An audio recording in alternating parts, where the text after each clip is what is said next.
আসসালামু আলাইকুম। আজ হঠাৎ করে মন চাইল মিসকিন শার মাজার থেকে ঘুরে আসি। তাই কোনো চিন্তা না করে সারাদিন কর্মব্যস্ততা শেষ করে আসরের নামাজ পড়ে রওনা হলাম মিসকিন শাহ দরবারে। চলে গেলাম এবং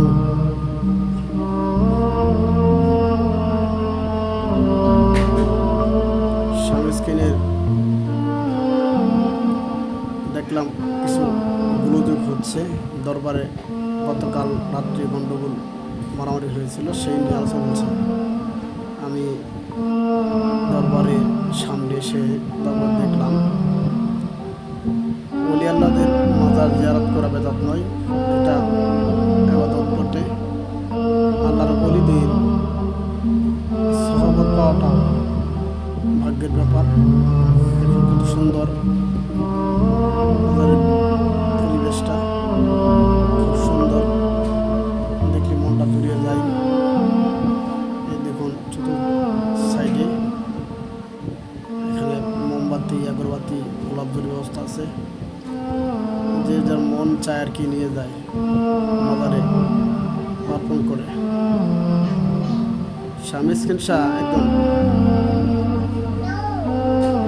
কামিল মানুষ ছিলেন। ওনার নাম হল জয়নুল আবেদিন। উনি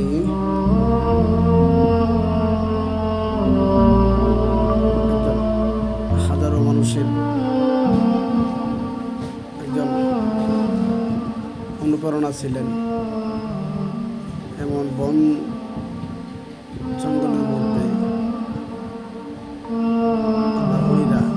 শত শত বছর আগে ইসলাম প্রচারের জন্য এসেছিল। এখানে মানুষগুলো ইসলামের পথে ছিল না। বাংলাদেশে 360 আলোর মধ্যে তিনি একজন লাউলি ছিলেন। এখানে প্রতিদিনই মাজার বসে, মাজারকে উপলক্ষ করে এখানে বাজার বসে, বিভিন্ন ধরনের নিত্য প্রয়োজনীয় জিনিস পাওয়া যায়। সাংসারিক জীবনে জিনিসও পাওয়া যায়।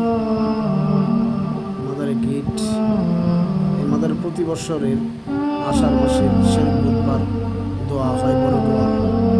হাজার হাজার লোক সমাগম হয় মাজারে। মাজারকে যারা মহব্বত করেন, আল্লাহ উলিদের মহব্বত করেন, তারা মাজার জিয়ারত করবেন, মনটা হালকা থাকবে, মনটা ফ্রেশ লাগবে। তাই বিড়ম্বন না করে আল্লাহ উলিদের হাক্কানি উলিদের সহবতে যাওয়ার চেষ্টা করুন। আর একটা বিষয় হলো, মাজারের সামনে রয়েছে সুন্দর একটি মসজিদ। মসজিদ দেখতে খুব সুন্দর। এই মসজিদ স্থাপন করেছেন বা তৈরি করেছেন দরবারের খাদেম দিলদার ফকির। উনি দুনিয়াতে নেই, এখন ওনার ছেলে এই দরবারের খাদেম। দেখুন মসজিদটা কত সুন্দর করে গিয়েছেন। আল্লাহ তাআলা